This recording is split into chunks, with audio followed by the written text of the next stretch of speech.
Right. That's why you needed the solution. Things on the side. Okay, yesterday we learned about the Chavite Kain Gadol. We're going to start right after the Mishnah on Tzadik Vav today. Yeah. Thank Hashem that you're able to learn Torah every day. Especially for learning Mishnah the basic English immediately. We finish the Mishnah, we'll start right after the Mishnah. So, it says, Kol Menachos Yesh Ben Maisa Keli Mi Bifnim. It's 96a. All the Menachos have something done with a utensil inside the Beis Hamikdash, and which meant that it became consecrated, and which meant that it had to be done on the if you did it the day before, then it would become it would be lina, be left overnight. So how do we know? The Gemara is going to ask. Shalo asked Rebbe. They asked Rebbe. I guess the students asked Rebbe. The Zuminayin. How do we know that this is so? That everything is done with the vessel. You see, theoretically, it could be done with a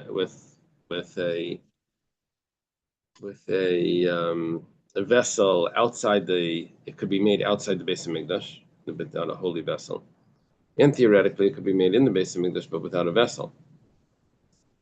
How would you knead it? Would you knead it without a vessel? I don't know. Just put it on the table and knead it.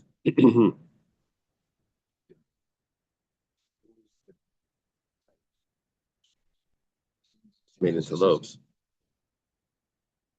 So the answer is Amalahem Mari Oimer. Yeah, quotes a pasuk from Yecheskel. It says Vayomer Elai, that, and he said to me, Zeh hamakam ashivashas shamakim. This is Yecheskel, I think, being taken around as a virtual tour of the Beis Hamikdash, right?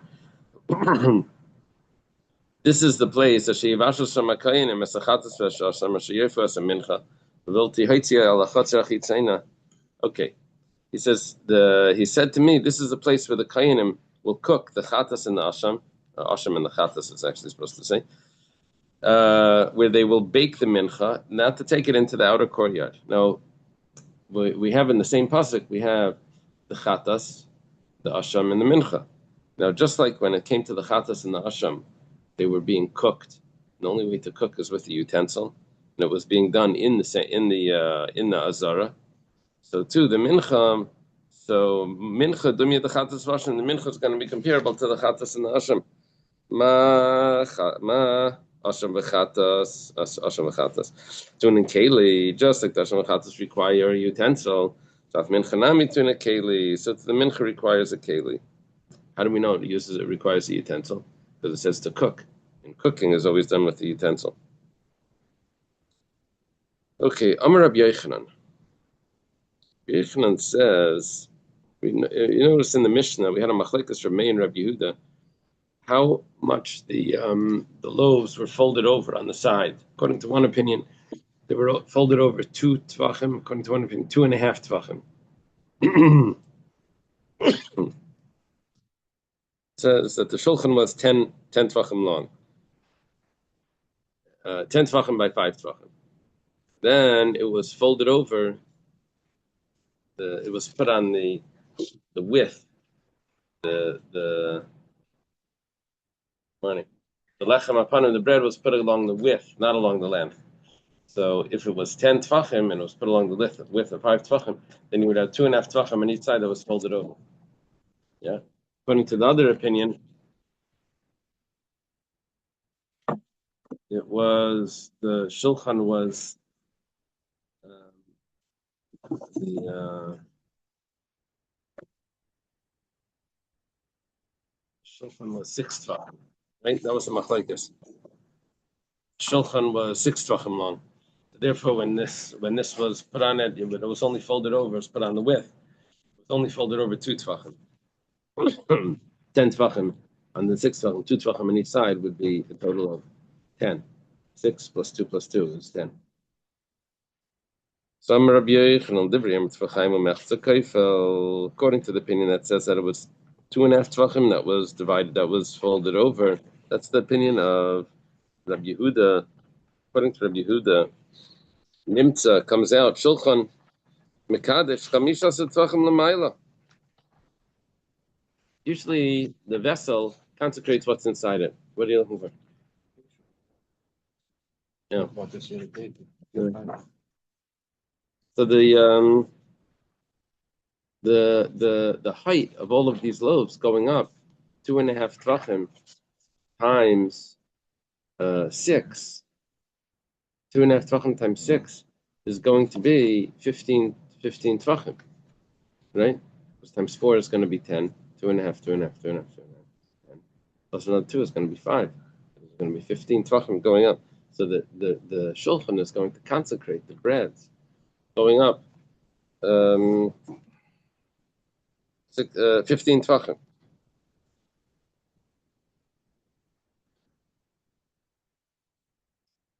Rashi says that this would tell me that if anything passes over the ear space of the shulchan, it's going to be consecrated if it's within 15 tvachim. Yeah, they get the ear space. They, 4 is 10, 5 is 12. You have six per row. Pick 6 per row. Right? Okay, first, before we get to the question, according to the opinion that says that it's folded over two tvachim, comes out that the shulchan is consecrating 12 tvachim above. What's 12? Because it's 2 times 6. You have 6, it's 12. The Gemara asks Vika Kanim. What about the half pipes that went between the loaves so that they shouldn't get moldy? Have to have the air going in to make it that it doesn't get moldy. It says, well, kanim shukui mishakala, they would sink into the loaf. It would get pushed into the loaf. So the Gemara says, well, my time, mishum epushi lechem. The whole reason why you have them is so that they don't get moldy. So if kumapish lechem, in the end, if it's pushed into the loaf, that means the loaves are against each other. That means that it's going to make it moldy. It's going to get moldy because if there's no air in there, it's just going to grow mold. It says the magvalu porta. It was still raised a little bit. So the Gemara asks, so the magvalu porta, it's raised a vekahu porta. What about that porta? Is pakito, right? So that little bit is going to be more than the 10 to 12 tvachim, or more than the 15 tvachim. Says we're only counting whole numbers. We're not counting the average out. We got rid of the pennies already, so we don't count those the little numbers, the fractions.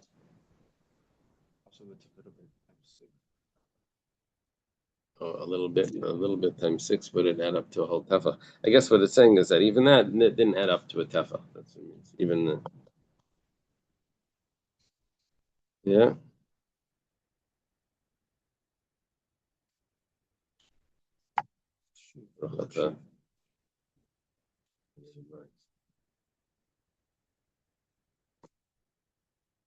Does everything make sense, Professor? I'm still You're behind. Says Vika Bazichen.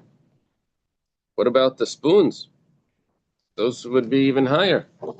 They're on top of the breads. It says Begavei de lechem havayas. Gavei, gav means inside. They were in the bread. It wasn't this. Hey, the shlisel challah. No, they weren't. They weren't sticking up above, but because the bread had an indentation in the center, so you could put it into there, and it was just in there. But bahadi lechem abikaimi, they were at the same level as the bread. It wasn't higher than the bread. Bika kronis.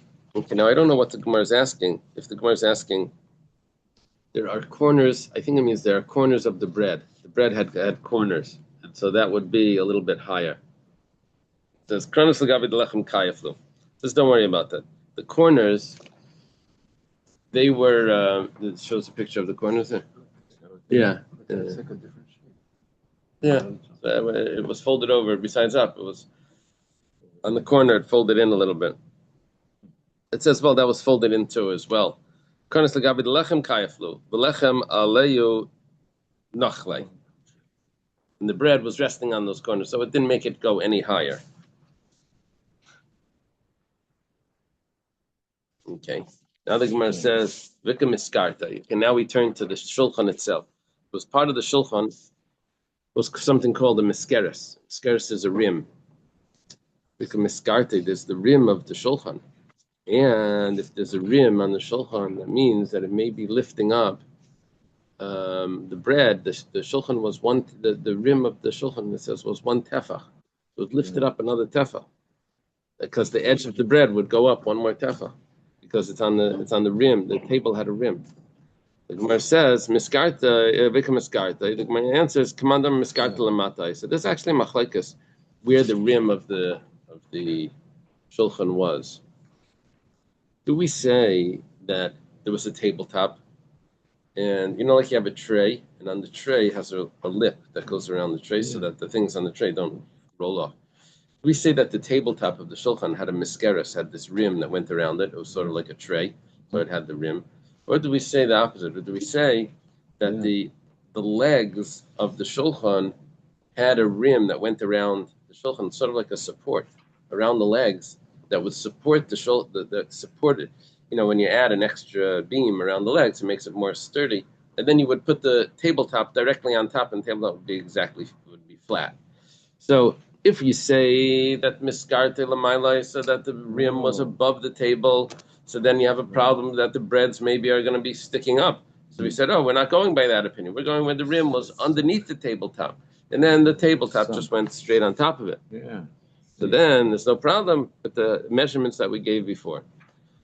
Correct the Gemara, Lamandam miskarte lamailais parkude having meparkta velechem megavi the shulchan aviyasev. Okay, so we say, according to the opinion that says that the rim was above the tabletop.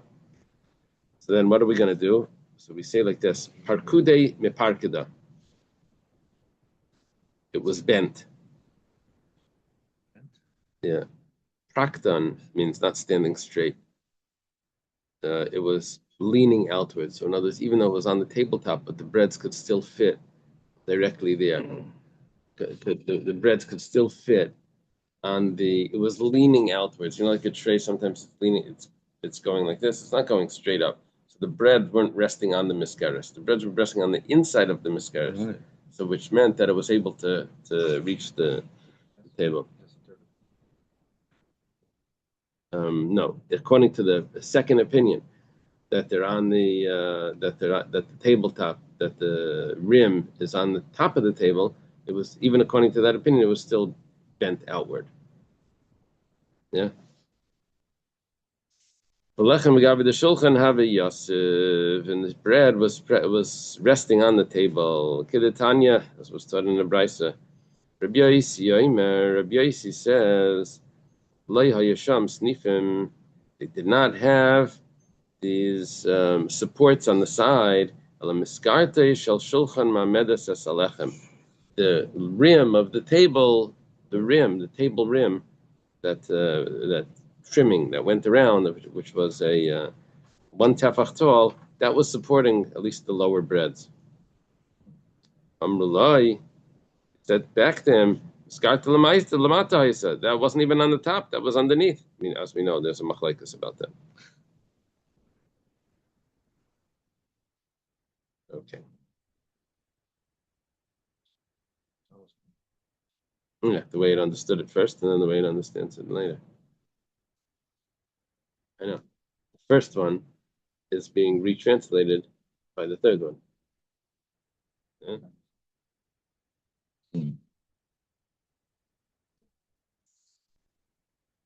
Huh? In the last one, breads are on Still the end up rim on the of table. the table, right? And it's like there's a pool sunk. Right. The first one, it's on the rim, but the rim is built up. Right. Yeah. So that was our original question. We understood that the rim was standing straight up. So my answer is no, it wasn't straight up. It was coming out. Amar Rabbi Yochanan says, Divrei ha'imar, according to the opinion that says miskarte lamata haisa, that the miskeres was beneath. Miskeres is the rim of the table. It was one tefa. It was on the frame. Haisa, according to that opinion, tabla hamisapeches tmeya. we have a discussion about what's considered tummy. Usually something that's tummy is a receptacle. It has somewhere where you can put something inside it. What about a flat board? Is that tummy? So if it's called pshute klietz, it's a flat wooden board. It's not a receptacle. Usually they say a keli. What's a keli? It's something that could absorb. Put something in it. What about something that's just a flat top? They have the meat boards. Is that they serve like a cutting board or a tabletop that's just this like flat board. So is that going to be tummy if it's made out of wood? So Rabbi Yochanan says, according to the opinion that says that the meskeres is beneath the tabletop, and the tabletop is going to be tummy. So a tabletop, which is something that could be used, whether you flip it over, you could use this side or that side. It doesn't matter which side, right? It doesn't matter which side because it's all both the same on either side. It's a flat board. We used to have Kiddush cups before Lubavitch used to have Kiddush cup with stems. Those nice Kiddush cups.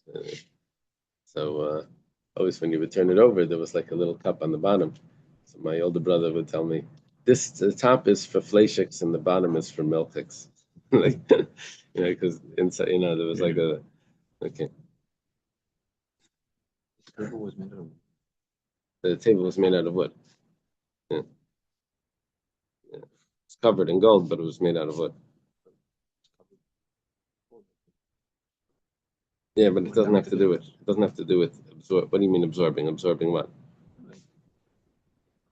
Gold wouldn't absorb. Absorb. Wood. Yeah, but tumah doesn't have to do with absorption, does it? Does it have to do with absorption? No, kashrus would have to do with absorption. But tumah is we're talking about tumah. If something tummy touches it, or sheretz touches it, it goes into the same room as a corpse. It doesn't have to do with if it's porous. Right? Is gold not porous? Is that the rule? Gold is not porous. I don't know, but I would think it's less likely than wood. Wood is right. Granted, but we say that even iron is porous. We say that that's why you can't use treifa kalim. You have to kasha them. Even though we say like stainless steel, it's got to be like we shouldn't absorb. We say that we're still kasher. There's a discussion about the like surgical grade steel that shouldn't be absorbing anything. Nevertheless, okay. Okay. So according to the first opinion that the meskeres is beneath, so then the shulchan is supposed to become. Somehow we know that the shulchan is a utensil that becomes tummy. How does it become tummy if it's not a receptacle? It must be. This opinion holds that boards that you could flip over and use on either side still become tummy. This is the laws of. You have an encyclopedia of utensils that could become tummy, right? So this picture would be in there, a flat board that could be flipped on both sides, according to this opinion. However, the divrei ayim miskarta l'mayla haisa, but according to the opinion that says that the meskeres was on top, then tabla ha-misapechas tibaylach, then we don't have an answer. If a flat board that could be used on both sides, a cutting board that could be used on both sides, if that would be, or a tabletop, if that would be tummy. Michlal, this statement of Rabbi Yochanan implies the shulchan bar kibuli tumahu, that the shulchan obviously has to be mikabel tumah. The problem is klietz asil, it's considered a klietz, a wooden utensil that's made to be placed down. Klietz asil would be like a cabinet, big cabinet. We say that's not mikabel tumah because it's not. You don't move it; it's just stationary. Sorry, it's like a kitchen counter. You don't use the bottom.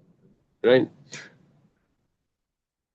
Kitchen counter? No, we're not. This table would be the same. They're not going to use the bottom of the table. No, that's not our question. The question isn't if you're going to use the bottom or if you're going to use the top. The question is, it's just a flat board that has no receptacle at all, not on the top, not on the bottom. Both sides are equal. If you want, you could flip it over, right? It's not even attached. You could just flip it over. So then it doesn't become tummy. So we don't know because this is not our case. If this would be our case, then we would know it becomes tummy because the shulchan obviously becomes tummy, which we didn't explain yet, but we're thinking. But now we have a problem. It says klietz asel lenachas, a large utensil that's not moved, which is like a large cabinet or something. Here we have this table, which is not moved, so then it shouldn't become tummy. Because what's the reason? Why does a large table or something that's stationary not become tummy? My timer says dunya de sack, and it needs to be similar to a sack. Sack in Hebrew is a sack in English. Ma sack metaltal malivreka, just like a sack, just like a bag, is carried full or empty. So too, something that's going to become tamei has to be carryable, whether it's full or whether it's empty, which means some sort of utensil, a bowl, a spoon, a cup, right? That's carried whether it's full or empty. Here, you're dealing with something that's not moved. The Gemara answers, Shulchan nami metaltel malivarekan. The table is also carried full or empty. Could Rish Lakish, like Rish Lakish says, Dam Rish Lakish taught. What's the meaning of the pasuk al Shulchan Atar? On the Shulchan that's pure. It says the breads were on the Shulchan Atar. It says, well, why you have to call it tar? Tar mechlal de katame. Obviously, that you're saying that it's pure. That means that it could be sometimes tame. So how does that work? How does it become tummy if it's always stationary? What would happen is when the people would come to visit the Beis Hamikdash, they would take the shulchan and they would lift it up. They would take it outside and they would show everyone the bread on the shulchan. Shulchan had staffs also on the bottom. They would carry it up and they would show everyone. And Marim Beilach, and they would show them the bread. Ruchi baschem lefnei hamakim. Oh, this is where Uncle Moshe gets that big challah from. Uncle Moshe shows us everyone this big challahs. So he takes the bread out to show everyone. Here, the Kayan takes the bread out, and he shows everyone. Look at how beloved you are in front of Hashem. Kedivrei Rabbi Shua ben Levi, like Rabbi Shua ben Levi taught. I'm Rabbi Shua ben Levi. There's a lot of layers over here of interpretation of meaning. We're starting off just discussing is the table tamei. So that's based on a machlaikas, where the miskeres is on the top or on the bottom, and then we say this takes us into that the table had to be movable, like Rish Lakish said that they would move it. Why would they move it? Like Rabbi Shua ben Levi says that they would move it to show that Nei Skadal Nasa B'Lechem Apanim. It was a big miracle with the Lechem Apanim. Siluka Kisidure, the way they would take it off was the same freshness, fresh from the freezer, right? The same way freshness that it had as it was arranged. Nemar Lasum Lechem Cham B'Yoyim Hilakhay, to place hot bread like the day that it was taken. That day that it was taken. I mean, the day that it was taken was the same as the day that it was put on when it was hot. It was just as fresh. Okay. So obviously the table is movable, and the table is moved. And when is it moved? It's moved when when the people come to visit the pilgrimage, when they come for the holidays. And why would they do that? To show everyone how much Hashem loves them. Yeah. But couldn't the Mizbeach itself become Tameh? Didn't we learn that? The Mizbeach, yeah. Let's say the Mizbeach. So the question is now, how did the Mizbeach become Tameh? Right?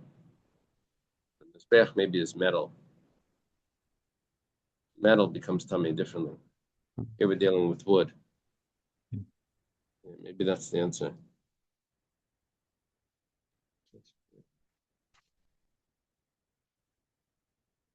You're asking because it's because of what's movable, right? Right.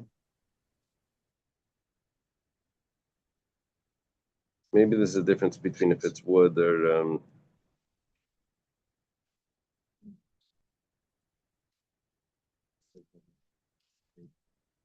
we're going to talk about the plating, but he's asking about the Mizbeach.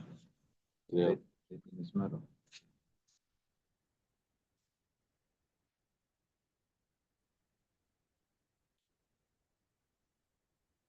And this is a discussion about Pshutei Kliyates.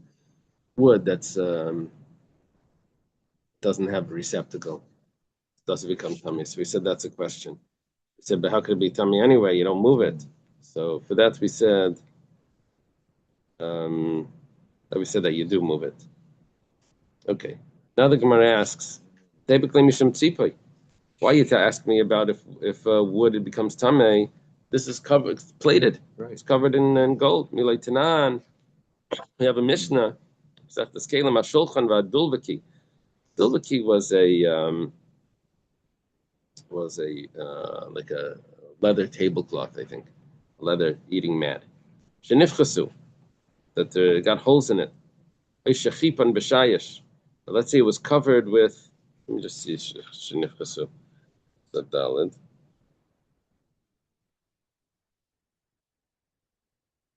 Yeah, it got a hole in it. Oy shechipan b'shayish. Or let's say it was covered in marble. This tabletop had a marble slab of marble that was plated in marble. B'shir b'makam manachas kaisis. But it wasn't fully plated. There was an area where you could put cups down. This would be like perfect for cup holders. The thing is, on the wood, you use the cup is exactly the opposite. The cup holders would be like a stone piece on top of the wood, not to ruin the wood. This is exactly the opposite. This is holes in the stone, and and the size that cups could fit in. So then, tameim, it's going to be tummy. Now, Shayish is stone. Shayish is marble. Marble is stone. Stone doesn't become tummy. So here we're thinking that maybe it shouldn't become tummy because it's covered. So the Gemara explains, Rabbi Yehuda Aimer, Rabbi Yehuda says, Makim hanachas chatiches, not just the size of cups, but the place where you can put the meat or the bread. That also there was a large area that wasn't covered. Now the Gemara explains, shear in, loy shear loy. Why do we say it's tamei? Because it's not fully covered. But if it would be fully covered, then it would not become tamei. Okay, now you have to flip it over here because the example that we're bringing is exactly the opposite of what we wanted to say. We're saying that wood, which is usually not mekabel tama, unless it's a receptacle, but here because it's flat, should not be mekabel tama. But because it's covered with metal, it should yes be mekabel tama. We're comparing it to another piece of wood which is covered with marble, or maybe it's metal. I'm not sure what the original table is. They did say marble, but it doesn't make sense because according to this, like the metal is more susceptible to tumor than the marble. Yeah, exactly. That's exactly our point. We're saying that the metal, if it's covered over, it's metal that's covered with marble or wood that's covered with marble. It's a wooden table. The wooden table is covered with marble. So we're going to say that the wooden table is going to become tamei because the marble is not fully covering it, which means that really we look at the covering. What do you look at over here? This is like that shaila with the chocolate-covered nuts. Do you make a shahakal on it because of the chocolate, or do you make a eitz because of the nuts? I said it depends what store you buy it in. If you buy it in a chocolate store, then it's shahakal. If you buy it in a nut store, then it's eitz. Depends what your main intention was, for the chocolate or for the nuts. put it on this table. Has marble in it. So yeah, and put it on the marble table that's covered with. So the question is, what's the main thing? Is the main thing the plating on it, or is the main thing what's underneath? Oh, it sounds like Hasidus. Someone just told me a good word yesterday with when Rabbi Elazar ben Azariah, he told me from the Ben Ish Chai, there was a bacher over here that lives by the Rabbi Storfer's the yeshiva, teaches in LEC. So he told me last night that Rabbi Elazar ben Azariah's beard turned white, right? Remember? So he was the one that allowed all the people in the yeshiva, even if their inside wasn't like the outside. So he wanted to show them that, you see, by me, even though my inside I'm only 18 or 17, but outside I'm 70, so you see that it doesn't need to be the same. Even if you're not, you can still accept them in the yeshiva. Yeah, it's not a good Still learn something from these young guys. So anyway, the question is, do you look at what's the plating of so when you look at the plating when it's covered with marble, so then it's not going to be tamei, but that's not what our point is. We're flipping it around and we're talking about what if it's covered in metal? Then it should be tamei, right?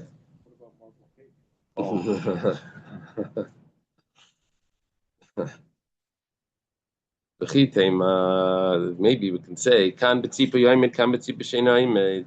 There's a difference between if the plating is thick enough that it could stay on its own. That's one pshat in Taisvus. Another pshat over here is it attached with nails to the, how attached is this plating? If it's attached, then we'll say that, it's banged in with like little tacks, like they would bang it in. So then we'll say that, okay, that's the new look over here. That's what it is.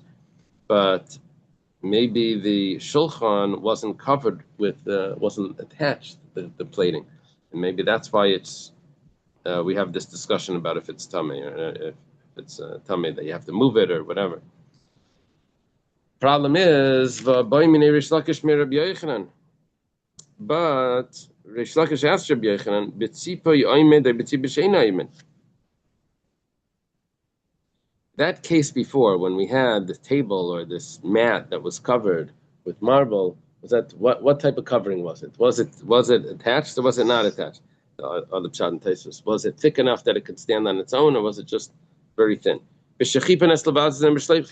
also asked him, are we talking about where it covered the lip, it covered the edge as well? What type of covering was it? Was it just a plate on the top, or did it also cover the side? And Rabbi Yochanan responded to Rish Lakish,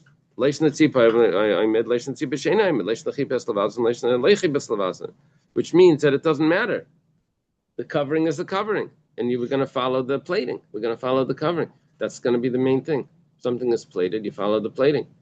So what's our whole discussion over here regarding the table? If you move it, if you don't move it, if it's going to be tamei, it's metal.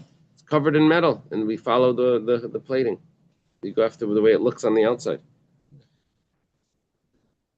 So, based on him, it could be even like a tablecloth, like as long as it's covered, it's like fixed in. Yeah. Yeah.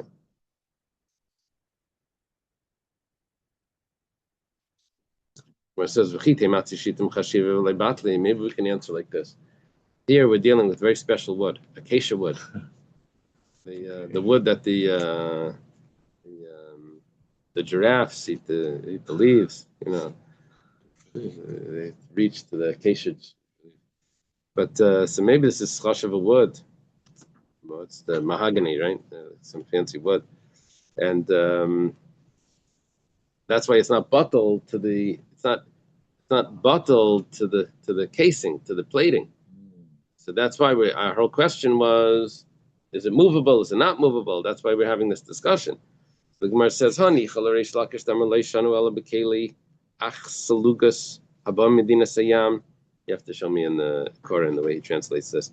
Aval kli masmes chashivi v'lei batli then shaper. We can explain this according to Reish Lakish. But according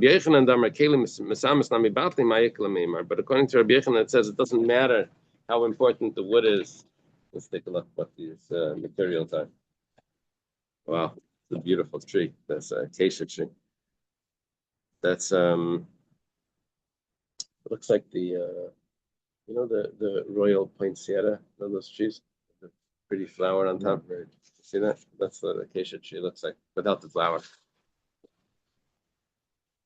The art was received. Yeah, it just has the canopy, like on the bottom is clean. Yeah, it goes in after that. The lion breast. Of the giraffes, let's say, eat the leaf. Okay, so here we have achsalgus.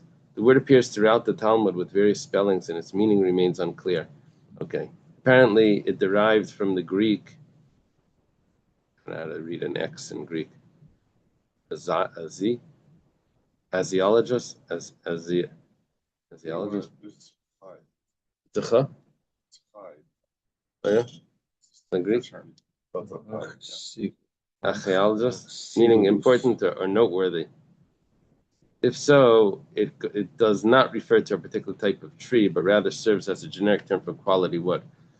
And masmas, the source of this word and its meaning are unclear. The Gaonim explain it refers to the ebony tree, tough, very heavy tree, usually black in color, which is imported from the tropics. Even nowadays, its wood is considered elegant and valuable. Yeah? Tree black. Oh. Yeah. I have a piano that's covered with that. It's a black covered piano. It's similar, but it's black. And that's It's ebony. Yeah. I mean, sir, how much trouble? Ebony and Ivory. That's a famous Paul McCartney song about a piano. How With black Stevie and white can Wonder. coexist. Oh, With Stevie that's what it Wonder, is? they sing it together, not just Paul. Oh, there you go. so ebony is the black keys. Is that what it? Is that what that is referring to? Yeah. Plate Jeff and I on sing on the whole piano. Oh, ebony. Yeah, they're black keys. Oh, do you think that's what it's from? Ebonics comes from this. It's so thing? trouble. Oh, there's an edit button. Did you know that What's Ebonics Ebonics? comes? Ebonics is the Well, is easy. the Easy. what do you say? A dialect. There you go. The black community's dialect of English is called Ebonics. Really? Let's move on. Maybe. That's all. Okay.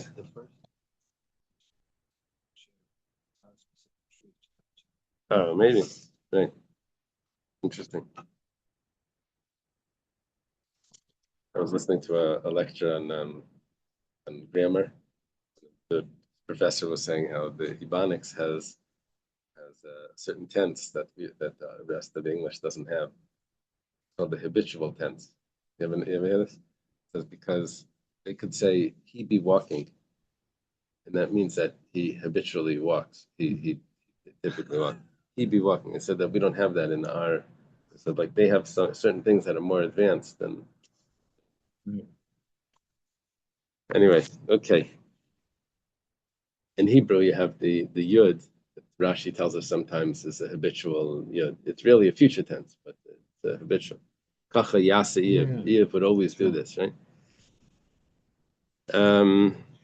So what we're discussing over here is that maybe the wood is chashiv, and that's why it's not possible. So we say Reish Lakish makes that distinction between if the wood is not chashiv or if the wood is chashiv.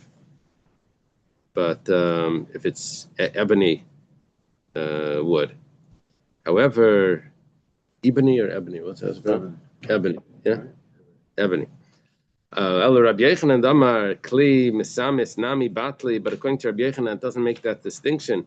So then, what are you going to say over here? You're going to answer the problem, answer the question of that. If this is plated, so then why are you making a big deal about if it's movable or not, or if you're taking it out and showing it? If it's plated, if it's metal, you don't make that distinction. So Shani Shulchan de Rachmana Karya Eitz. This is different, even according to Rabbi Yechanan. That says we don't look at the value of what's inside. We only look at what it looks like from the outside. So even according to him, but nevertheless, we're going over here. We're going to need to say that it's considered wood because the Eberster calls it wood. Nemar Mizbeach Eitz. It says in Yecheskel, Shalish Amis Gavoy. It's 3 amis tall. The Mizbeach of wood. Arkay Shtayim Amis. We're not even talking about the Mizbeach. We're talking about the Shulchan. But wait till the end of the pasuk. It says it's high. Arkay Shtayim Amis, it's high 2 amis and Miktsayisli in the corners, but Arkay in its length, the Kiraisav is also the corners. 8 is made out of wood. I guess Miktsayis is the edges. By Yedaber Eli, and Hashem spoke to me, Zeh Shulchan, he said to me, Zeh Shulchan, I guess it's the angel, Zeh Shulchan Hashem Hashem, this is the table which is in front of Hashem. Pasach Mizbeach Vasim B'Shulchan. Starts off telling me that we're just talking about the Mizbeach. It concludes with the Shulchan. It's going to teach me that the Shulchan is considered wood. Rabbi Yochanan, Rabbi Lazar, Damri Tarvayu, B'Zman Shavisim L'Skayim, Yochanan and Rabbi Lazar both say that in the time when the Beis Hamikdash was around, Mizbeach Mechaper Al-Adam, the Mizbeach would be an atonement for the person. V'achshav Shem Beis Hamikdash Kayam, and now that the Beis Hamikdash isn't around, Shulchan Shel Adam Mechaper Alav. The Shulchan is an atonement. Why? Because from the Shulchan you give bread to the guests, and actually the text over here doesn't say guests, it says to the poor. Bread to the poor, that's like a carbon. It's an atonement. Here it says Jeff once gave not only the bread, but once almost half of his finger. What was that? Cutting the bread? You got to cut? Here it says. Oh, really? Solid. Do they call that salaf in it?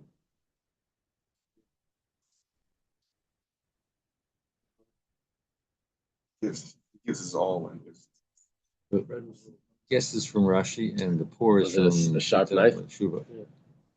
Yeah, that could do it. Whew.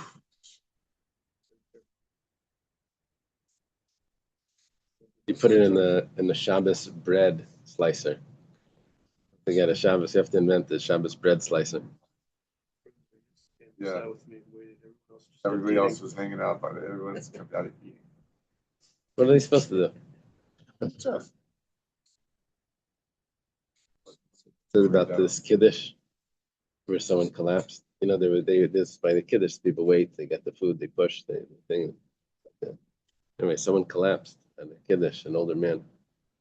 People stepped through his feet to get closer to the tuna fish, like he was on the floor, and they like walked in. And then someone told me this was in their temple, within their temple. Yeah.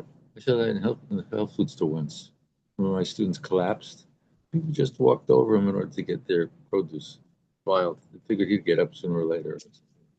They It's were wild. That's wild. Only in the health food stores. Only in the health food. Okay. Do we have time to continue? Always. Let's leave it over here by Arba Snifim. Arba Snifim. It's a highly complex sugya coming up. Take us a whole day just to get through this, at least. Okay. Thank you. Okay. Have a good day. You're traveling, Ramesha. Have a good day. Back to the garden. You're going to Detroit? Okay. Nah. Nah. Something a nicer place than that. Okay. Okay. Okay. Have a good day. Travels. Okay, bye. Thank you.